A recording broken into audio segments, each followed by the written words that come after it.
믿는 자의 능력이라는 말씀을 가지고 은혜를 나눌 텐데 집중해서 들어주시기 바랍니다.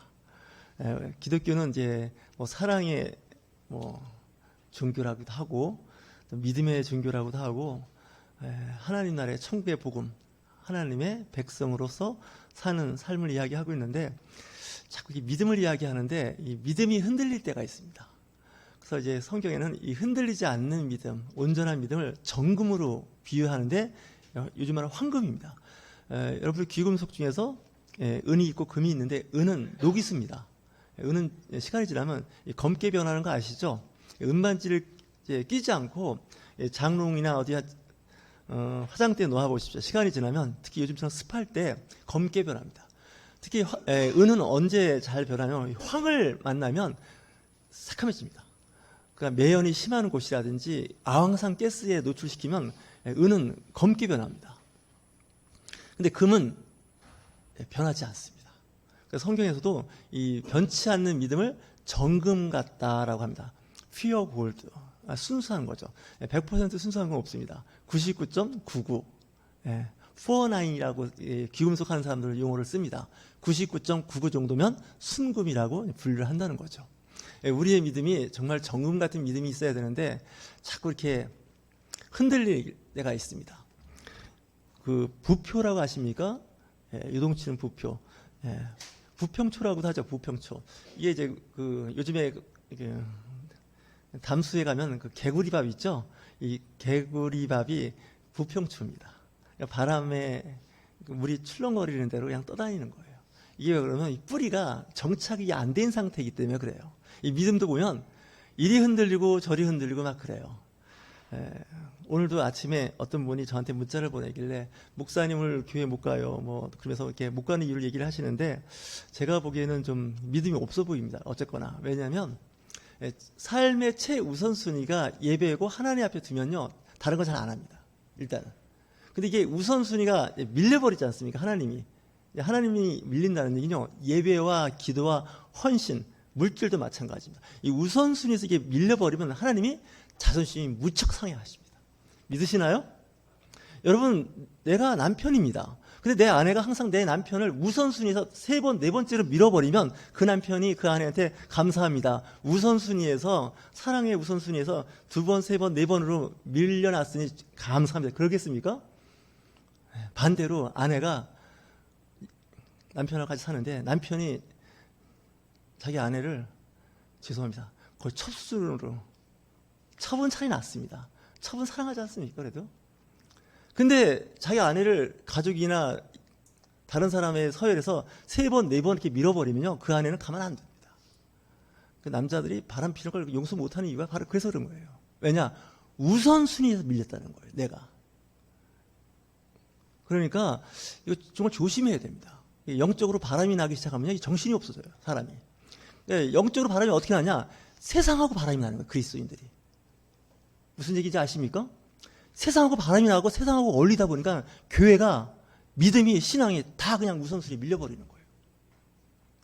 이거 정말 심각한 문제예요. 수요 예배, 금요 예배에는 이렇게 좀 차치하더라도 이 주일 예배에는 좀 긴장을 가져야 되는데 제가 늘 설교 시간에 좀 안 하면 어떠냐고 그렇게 설교를 했더니 그 말에 은혜를 받아갖고 그냥 주일날 쭉쭉 빠지시는데 요즘에 제가 잘못 설교했고 잘못했다는 생각을 좀 해봤어요. 그렇더라도 어제 좀 지인들하고 좀 교제할 시간이 있었는데 거기 선배 한 분이 그러더라고요. 내 윤출정 목사 설교를 들어봤다는 거예요. 그분한테 카톡으로 이렇게 유튜브 설교 써준 적이 없어요. 근데 그분이 이제 어떻게 알고 들어봤더니 좀 특이하더라는 거예요. 윤 목사 설교를. 그러면서 이제 이런저런 얘기했는데 참 설교 시간에 얘기하기가 좀 어려운 얘기가 있는데 그분은 그러더라고요. 그런 식으로 설교하면 안 된다는 식으로 얘기하시더라고요. 아, 그래요? 저는 좀 성도들을 형편을 좀 배려해서 주일 성수 안 하고 11조 안 하고 감사헌금 안 하고 기도 생활 안 하는 거에 대해서 그냥 이렇게 느슨하게 했습니다 했더니 당신 교회 그렇게 하면 없어질 거라는 거예요. 아, 그래요? 진짜 없어질 것 같아요. 제가 개척 지금 15년 차인데 여지껏 월세를 밀린 적이 없는데 이번 달 밀렸습니다. 그렇게 했더니 앞으로 계속 해보시라고 없어질 거라고 그러더라고요. 그러니까 우선순위에서 밀린 거예요. 하나님이. 믿음에서 밀려버린 거예요. 그러니까 어떻게 돼요? 하나님이 역사하지 않는 거예요. 우리 집사님들 그렇죠. 왜 이렇게 우환이 많으냐고. 우선순위에서 하나님이 밀려버리면요, 복을 안 주십니다. 아무리 기도해 보십시오. 하나님이 이 성경을 보면요, 좀 심하다시피 할 정도로 자존심이 강하신 분입니다. 그 자존심이 손상받으시면 일 안 하십니다. 뭐 구약에나 이렇게 있는 말씀 같아 보이긴 하지만 그 십경을 보십시오. 나 외에 다른 신을 내게 두지 말라는 게 첫 번째입니다. 근데 우리는 다른 신을 옆에 두고 있어요. 세상 신입니다. 세상에 바람이 나가고 성도들이 이쪽 저쪽은 막 다니는데, 아니 물론 신앙생활하면서 세상하고 해서 일을 해야죠. 세상에서 우리가 돈을 벌어야 먹고 사니까. 근데 우선순위가 밀려버렸다는 거예요. 마음이 벌써 거기 가 있다는 거예요. 제가 결혼하기 전입니다. 제 아내가 여기 없으니까 얘기할게요. 어느 자매가 좀 잠깐 좀 시내 좀 나가자고. 근데 알고 봤더니 아직 알고 보니까 데이트하는 거였어요. 뭐 일인데 같이 가자고. 총각대예요. 같이 가는데 이렇게 이제 소년 명동 쪽으로 이렇게, 그 당시 코스모스 백화점이 있었습니다. 명동에. 이 지나가는데 거기에 정말 멋있는 아가씨들이 많더라고요. 길 지나가는데 총각대니까. 그래서 이렇게 가사가 뭐 본능 아닙니까? 눈이 이렇게 돌아가는 게. 여러분 안 돌아가십니까? 멋있는 남자, 멋있는 자매가 지나가면 안 돌아갑니까? 돌렸더니 그 자매가 나중에 한마디 저한테 하더라고요. 여자하고 둘이 걸어갈 때는 다른 여자를 쳐다보는 게 아니라고. 얼마나 속이 터졌으면 그런 말을 했을까라는 생각이 그 순간 들었어요. 그러니까 당신 기본이 안 돼 있다는 거예요. 누가요? 윤철종, 당신 기본이 안 돼 있다. 제발 좀 남자끼리 갈 때는 좀 드려도 용서가 되는데, 자매하고 이제 가는데 이렇게 쳐다보지 않습니까? 그거 아니라는 거예요. 그 자기 아내 외에 다른 데 자꾸 눈이 돌아가면요, 이건 좀 조심하셔야 됩니다. 이 조심하는 게 아니라 이게 심각한 문제인 겁니다. 아멘도 안 하시는데 정말 이게 심각한 거예요. 회사도 마찬가지. 내가 어느 회사를 다니는데 그 회사를 다니면서 자꾸 이렇게 어디 스카우트 제의는 안 오나 하면서 자꾸 다른 회사 눈치 보는 거예요. 그 보스한테 들키는 순간 좀 관리 대상이 됩니다. 비밀이나 회사에 중요한 건 얘기 안 합니다. 왜? 저 사람은 기회만 되면 다른 회사, 경쟁 회사로 스카우트해서 갈 아주 위험한 사람이라고 이렇게 분류가 됩니다. 그래서 이 믿음도 마찬가지예요. 우리는 예수 그리스도를 믿는 사람입니다. 근데 예수 그리스도 믿고 다른 신에도 관심을 가져서 그쪽도 좀 이렇게, 어떤 분은 이제 그런 분도 계시더라고요. 한 주는 이제 뭐 사찰에 가서 절에도 가고, 한 주는 성당도 가고, 그 다음 주는 개신교도 가고. 나 그런 사람 봤습니다. 지금도 그렇게 하는지 모르겠는데, 왜 그러냐 했더니 다 좋은 데 아니냐, 다 좋은 말 하는 거 아니냐는 거예요. 그 얘기는요, 내 남편이 있는데 뭐 다른 남편도 뭐 다 남자인데 뭐 이러면서 이상한 거하고 거의 이 성경적으로 이렇게 해석하면 그렇게 됩니다.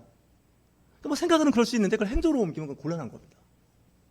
그래서 이 우선순위에서 하나님 밀리면 여러분들 하나님께 복 받을 생각 하지 마십시오. 재앙이 안 끝날 겁니다.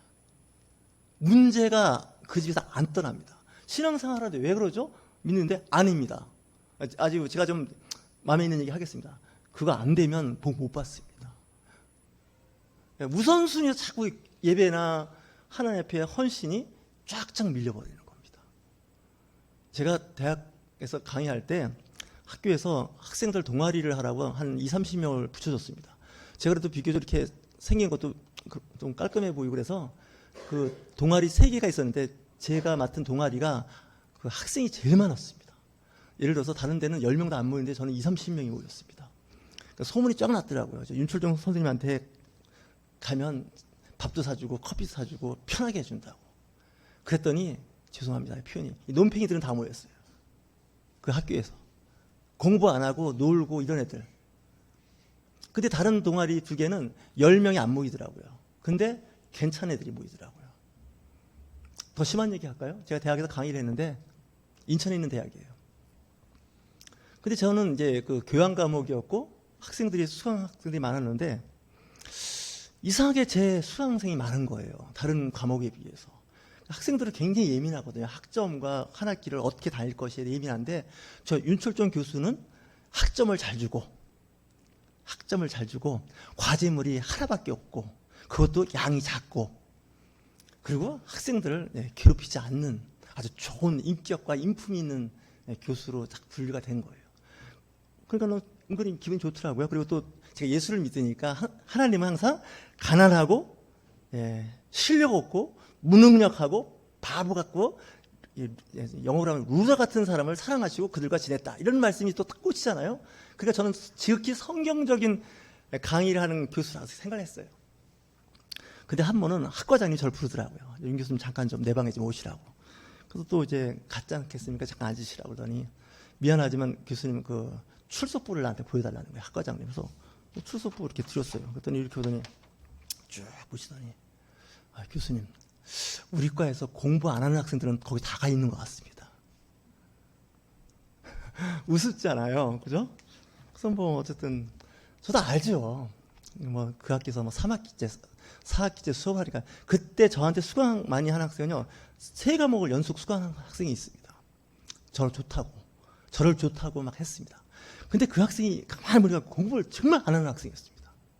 그래서 저한테 두 렉처 이상 들었던 학생들의 상당수는 다 공부 안 하는 사람들이었습니다.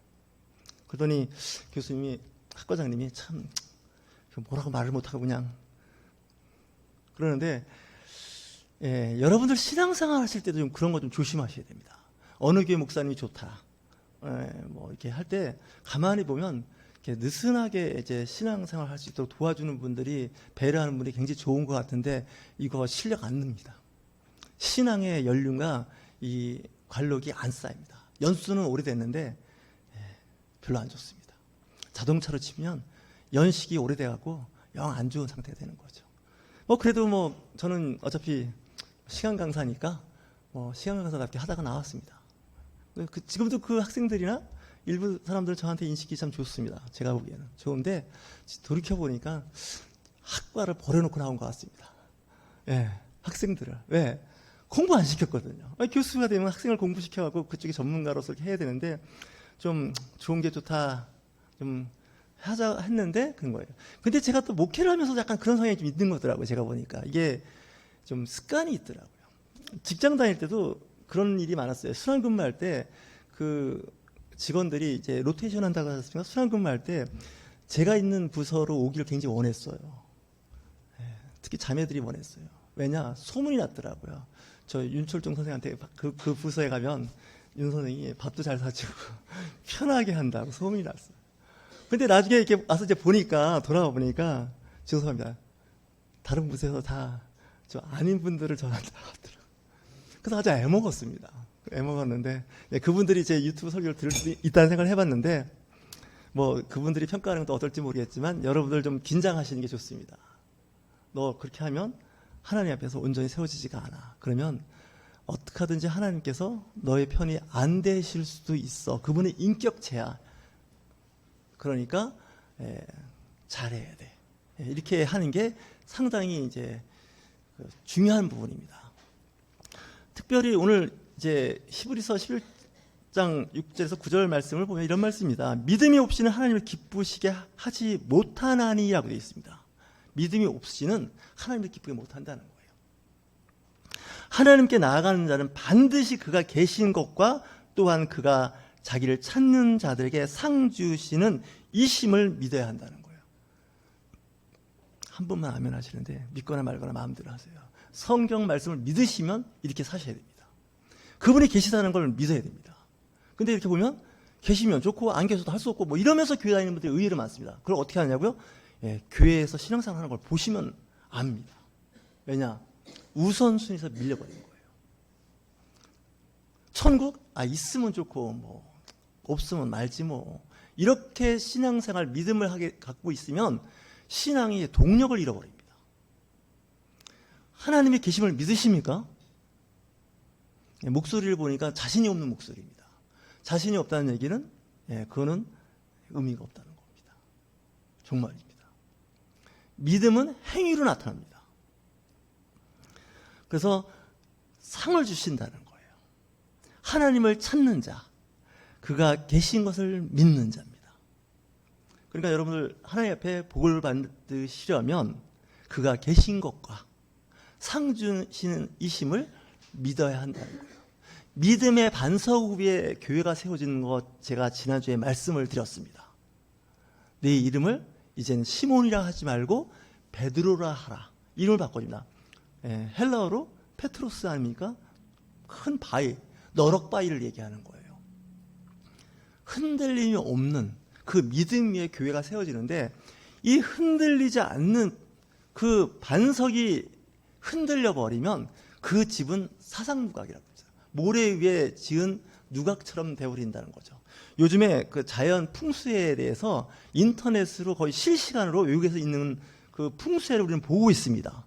비가 와서 큰 강물이 흐르면서 집들이 막 떠내려가고 지진이 일어나고 산사태 있는 거를 전에 그냥 말만 들었는데, 지금은 유튜브로 그걸 다 찍어서 편집까지 해가지고 보여주는 걸 볼 때, 정말 이거 정말 사람 순간 들이닥치는 재난은 신분을 가리지 않습니다.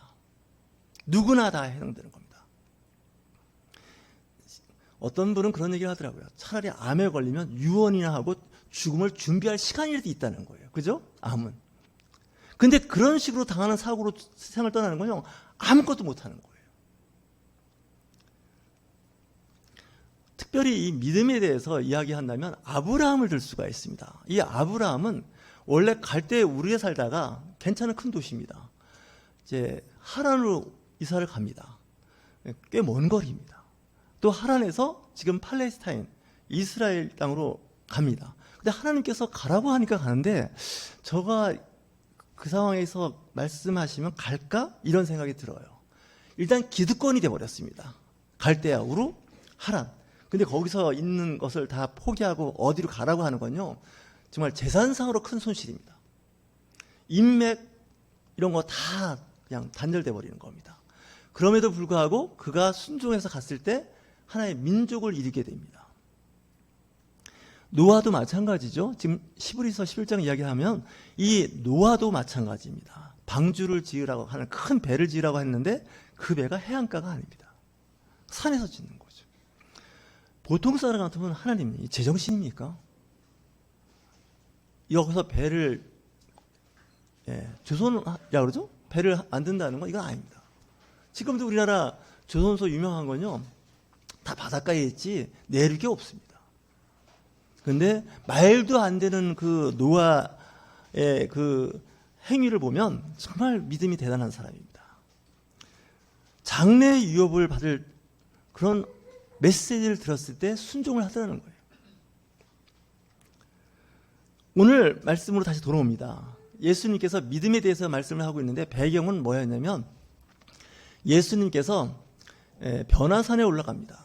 그때 베드로와 야고보와 요한 3명을 데리고 올라가는데, 거기서 이제 모세와 엘리야를 보게 됩니다. 근데 거기서 모습이 변하는데, 그 옷과 그 얼굴이 확 변하는데, 이건 땅에서 볼 수 없는 사람입니다. 그러니까 마지막 때 우리가 부활할 때 그렇게 부활할 거라 좀 믿는 사람입니다. 변화산에서 맛보기로 보여주는 그 모습이 우리의 미래입니다. 남들 다 빛나는 광채의 그 모습으로 변할 때 여러분들 그냥 이 상태로 그냥 그대로 있으시겠습니까? 근데 내려왔습니다. 내려왔는데 아래 그 산 밑에가 시끌시끌한 거예요. 근데 특별히 오늘 보니까 변론을 하고 있었다는 거예요. 그 사람들끼리. 근데 변론을 하는데 왜 변론이 있었을까? 거기에는 서기관도 있었고 바리새인도 있었고 예수님의 9명의 제자들이 남아 있었는데 왜 거기서 변론을 했을까? 한번 상상을 해보십시오. 저는 이런 생각을 해봤습니다. 거기에 귀신 들린 어린 아이, 남자의 아이겠죠? 아버지가 있는데 이 귀신 들린 애가 이게 지금 막 요즘 말하면 간질입니다. 거의 간질 수준의 일을 하는데 이게 지금 보통 문제가 아닌 겁니다. 그러면 사람들은 그렇겠죠. 이거 보나마나 이 부모님 무슨 죄를 지은 거 아니야? 조상이? 뭐 이런 사람도 있고, 저거 왜 그러지? 그래도 당신과 그 예수님이 병을 고친다는데, 예수님께서 한때 70명의 제자를 2명씩 35개 팀을 만들어서 보내지 않습니까? 그래서 이제 병도 고치고 귀신도 내쫓는 그런 일을 맡기셨습니다. 그러니까 예수님께서 3명의 제자와 함께 변화산에 올라갔을 때 제자들도 그 일을 할 수가 있었습니다. 신기한 건 70명이 나가서는 가능했던 일들이 9명이 남아가지고 이 귀신 들린 아이 하나를 귀신을 못 떼어내고 있는 거예요. 그러니까 변론이 일어날 수밖에 없는 거죠. 이거 어떻게 된 거야? 지난번에 그거 다 됐는데 왜 못해? 왜 안 되는 거야? 예수님이 와서 보니 한심한 거예요. 여러분 신앙생활 하실 때 변론을 자꾸 하시면 안 됩니다. 저도 그쪽 전문가긴 한데 변론이 중요한 게 아니라 기사와 표적이 일어나야 됩니다. 거기서 예수님께서 딱 나타나니까 사람들이 환영합니다. 드디어 이제 예수님께 오셨으니까 뭐가 될 거다 이런 생각을 하는데 그 귀신 들린 아이의 아버지가 문제입니다. 왜 그러냐면 뭐라고 얘기하면 이 아이가 정말 불에도 물에도 막 넘어지는데 막 거품을 품고 막 눈이 뒤집히는 거 아닙니까? 흰자 아이가 드러나고 이게 겁도 나고 무서운 거예요. 근데 그 당시에 이제 귀신이 들렸다 이렇게 이제 성경을 해서 기록을 하고 있는데 어쨌든 영적 상태가 상당히 안 좋은 겁니다. 근데 이 아버지의 그 부탁하는 말이 굉장히 좀 이상합니다. 뭐라고 얘기할까요? 네.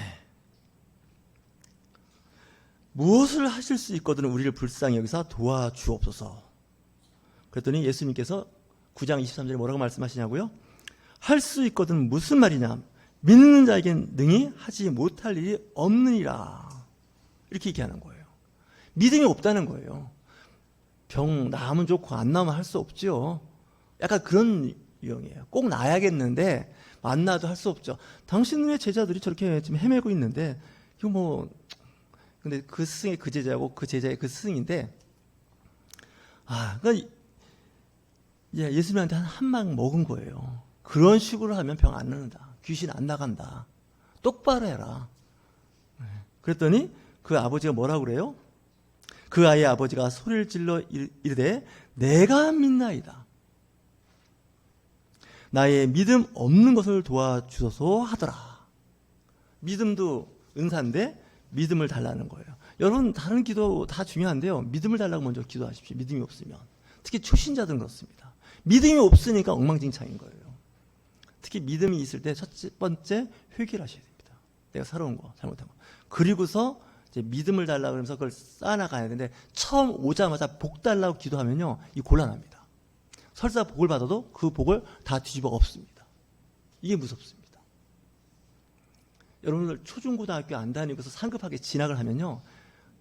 그 위에 있는 학교의 선생님들이 기초가 안 돼 있다고 합니다. 기초가 안 돼 있다. 기초 실력이 없어서 이거 어떻게 하면 좋으냐 그래요. 근데 신앙도 마찬가지예요. 이 기초가 믿음이라는 기초가 회개라는 철두철미한 회개와 이 믿음이 안 세워진 상태에서 말씀 교육과 함께 여러 가지 혜택과 은혜는요. 사실 어려움 당하면 다 날아갑니다. 바람 불면 다 날아갑니다. 저는 그걸 많이 봤습니다. 제가 성경책을 읽으면서 참 불편한 성경 구절이 있었는데 데살로니가 후서 3장 2절 말씀입니다. 아실 겁니다. 믿음은 모든 사람의 것이 아니니라 하고 사도 바울이 데살로니가 교회에 편지를 씁니다. 저를 따라서 해보실까요? 믿음은 모든 사람의 것이 아닙니다. 믿으십니까? 아멘 하셔야 됩니다. 교회 앉았다고 되는 게 아닙니다. 믿음 없습니다. 사도 바울이 말년에 얼마나 고심을 했겠어요. 여기저기 개척지 선교지에서 교회를 세워왔더니 될 듯 될 듯 세워질 듯 세워지지 않는 사람들이 있다는 거예요. 이게 정말 심각한 거예요. 저도 전도하고 양육하면서 만나면 전도하거든요. 교회 이야기하고. 근데 자꾸 이게 데살로니가 후서 3장 2절이 자꾸 다가와요. 믿음은 모든 사람의 것이 아니다. 네, 믿음으로 구원에 이른다고. 로마서 10장 9절 말씀 있지 않습니까? 마음으로 믿고 입으로 신하여 구원에 이른다고. 아주 얍실하게 써놓고서는 죄송합니다. 얼마나 편합니까? 마음으로 믿고 입으로 신하여서 구원에 한다니까 거의 복음을 싸구려로 만들어왔습니다. 근데 이게 사실 원래 그 뜻은 아닙니다. 성경을 그냥 수박 겉핥듯이 읽으시면 그렇게 읽게 됩니다. 근데 그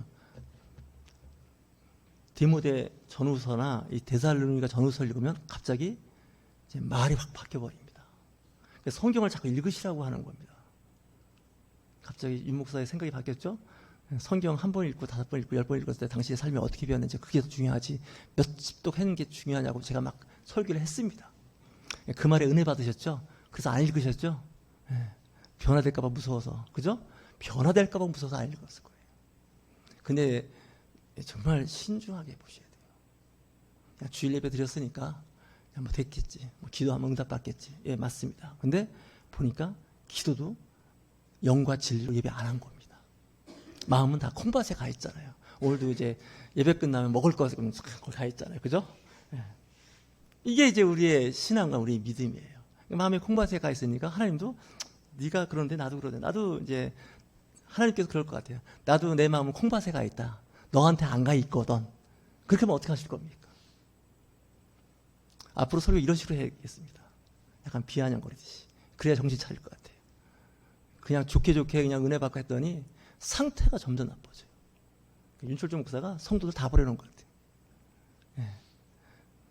우리 지사님 그러잖아요. 좋은 믿음하고 또 오고 싶은 게 하다 신앙 다 그냥 날아가고 있는 것 같다고. 그 말 들을 때 소름이 돋았어요. 좀 더 괜찮은 작은 교회 왔더니 완전히 그냥 막. 그래서 여러분들 정말 신앙생활 잘 하셔야 돼요.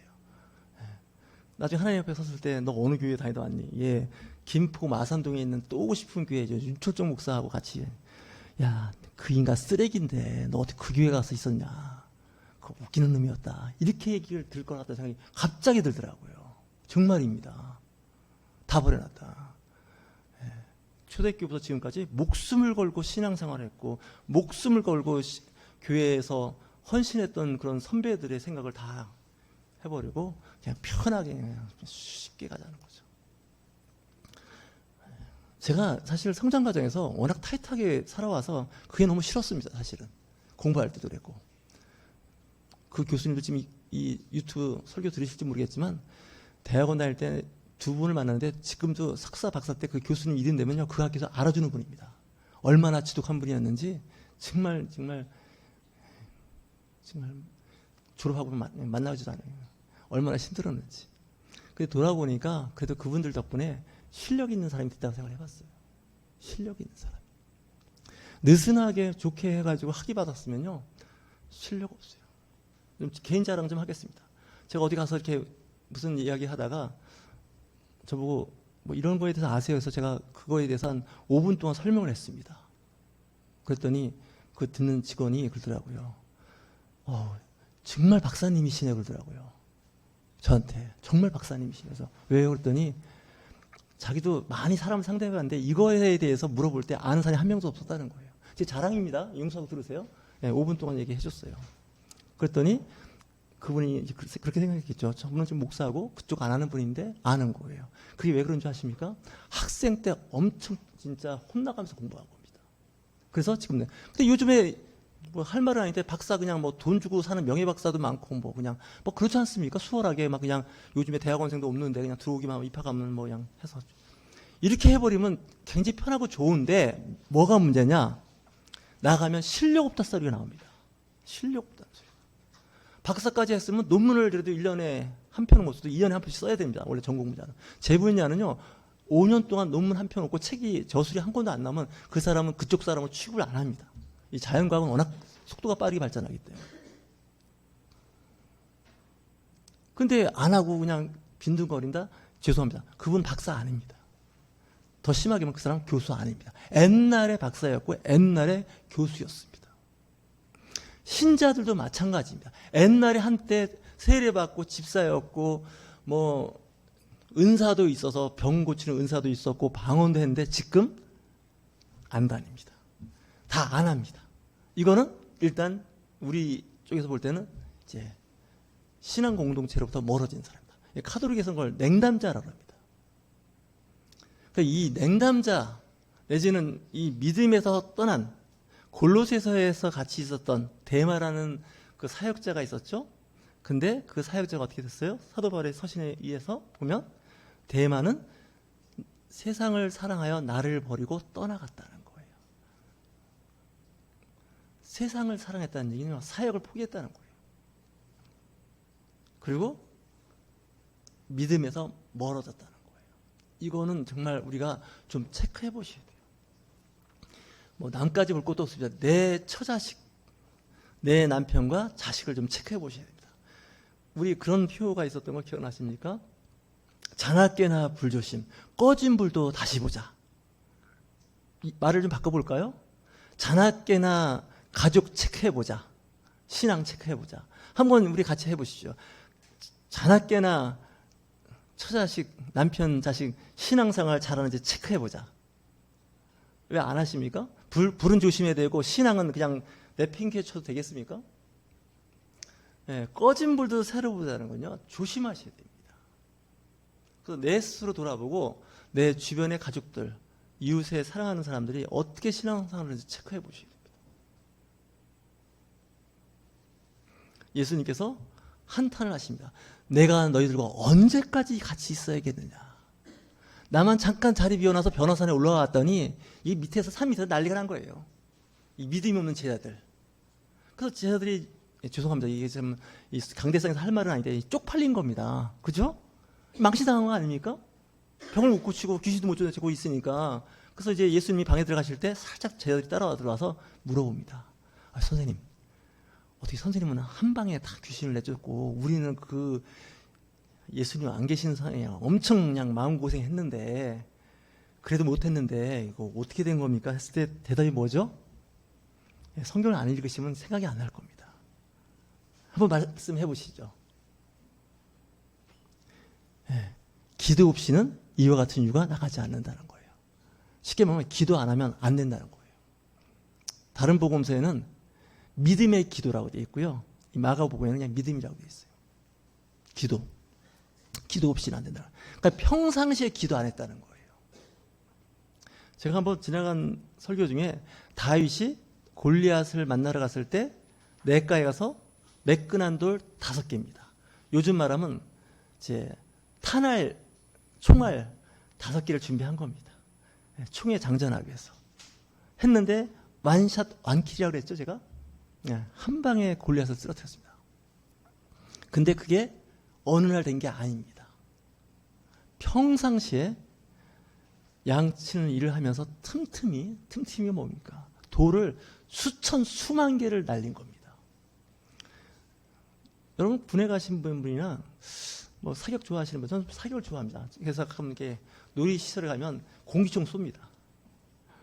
공기총 쏴보신 분 있습니까? 유락시설에? 우리 한번 저 월미도 가서 한번 공기총 쏘는 거 한번 해볼까요? 그래서 가장 점수 높은 사람 상 주는 거. 저 사격 잘합니다. 네, 군대 나와서 가끔 이제. 근데 그 사격 잘하는 방법이 있습니다. 많이 쏴보면 합니다. 아십니까? 네, 많이 쏴보면 잘 맞춥니다. 우리 신앙, 우리 믿음도 마찬가지입니다. 성경 많이 읽고 기도하면서 하면 어떤 문제를 해결할 능력이 있습니다. 근데 그거 안 하시면 능력이 없어집니다. 여러분 전투에서 완샷, 완킬 못 하시면 자기가 죽습니다. 적이 가만 놔두겠습니까? 위치가 벌써 노출되는 겁니다. 스나이퍼. 자기 위치가 노출되면 그쪽 저격수가 나를 쏩니다. 마귀와 싸움에서도 마찬가지입니다. 귀신이 들렸다는 건요, 영적 세계를 얘기하는 겁니다. 이 영적 세계는요, 인간의 물리적 세계가 달라서 여러분들의 그 기도가 없이는 안 됩니다. 하나님도 방치해버립니다. 알아서 하라고. 근데 하나님께 도움을 구해야 됩니다. 군대 용어 자꾸 써서 그렇지만 군사 용어인데, 내가 어려운 처지, 적으로 또 포위당했을 때는요, 상급 부대에 무전을 쳐야 됩니다. 통신병을 통해서. 내가 포위되어 있으니까 나를 좀 도와달라고. 그러면 이제 상급 부대에서 지원이 오는 거죠. 근데 통신병을 통해서 가만히 있다. 죽는 겁니다. 그래서 항상 적군은 어떻게 돼요? 우리 편에 통신을 교란시키는 게 일입니다. 통신을 교란시켜서 상급 부대, 주변 부대하고 통신을 못하게 하는 거예요. 무력화시키는 거죠. 우리의 영적 사회가 그렇습니다. 기도를 못하게 되면 우리의 영적 상태가 무력화돼 버립니다. 그러니까 마귀들의 밥이 되고 귀신들의 우스개 소리 듣는 그런 아주 망신살스러운 일들을 우리는 경험하게 되는 것이죠. 여러분 기도 많이 하십시오. 걸어가면서 기도하십시오. 안 그러면 여러분의 집에 어려움이 끊이지 않게 붙어 있을 겁니다. 저는 요즘에 그걸 많이 느낍니다. 말은 안 하겠는데 왜 어려움을 겪는지 저는 압니다. 정말입니다. 제가 이렇게 느슨한 목사 같아도 그래도 영적으로 보는 눈이 좀 있는 사람입니다. 보고 있습니다. 근데 말을 안 하고 있는 겁니다. 알아서 하십시오. 말하면 얘기가 복잡해져서 그렇습니다. 힘들어지고. 우리가 신앙생활 하실 때 정말 신경 쓰십시오. 그리고 여러분들 복을 받으십시오. 그분은 복 주려고 준비를 하고 계신 분입니다. 예, 복의 근원이라고 우리 찬송도 부르지 않습니까? 28장. 제가 좋아하는 우리 거의 교가순을 부르지 않습니까? 요즘 안 불러서 그렇지. 복의 근원 강림하사. 복의 근원이라고 고백을 해놓고 복을 못 받고 맨날 찌질이처럼 살고 있지 않습니까? 울고불고 왜 이렇게 고난이 따릅니까? 한번 체크해 보시라는 거예요. 파이프 라인이 어디가 막혔는지 보시라는 거예요. 그러니까 오늘 제가 하는 설교 정말 기분 나쁘게 듣지 마시고 복을 받으십시오. 난 복 받으라고 기도하는 중입니다. 근데 복을 못 받는 거예요. 복까지는 바라지도 않는데 이상하게 자꾸 어려움만 자꾸 닥쳐오는 거예요. 그래서 오늘도 제가 문자를 보냈어요. 우선순위에서 예배를 좀 중심으로 좀 신앙생활 잘 해보십시오. 그러면 술술 풀릴 겁니다. 그 초등학교 수준으로 말을 다 했습니다. 우선순위에서 밀려버리니까 하나님께서 역사하시겠습니까? 나 기분 나빠서 일 못해. 한국 사람들은요, 기분에 따라서요, 일하고 말을 그래요. 기분만 좋으면요, 안 되는 것도 막 되게끔 해줘요. 근데 한국 사람 기분 건드렸죠? 되는 일이 안 됩니다. 그래서 제가 지금 설교하면서도 여러분들 기분 안 건드리려고 그렇게 하고 있는 거예요. 보이십니까? 예, 여러분들 정말 잘 깨달아 보십시오. 학생은 공부 잘하는 법이 있고요. 사업하는 사람은 사업 잘하는 법이 있고요. 목사는 목회 잘하는 법이 있습니다. 더 이상 얘기 안 하겠습니다. 여러분, 이 믿는 자의 능력을 가지고 정말 이 세상에서 복을 누리며 사시는 저와 여러분 되실 주의로 축원합니다.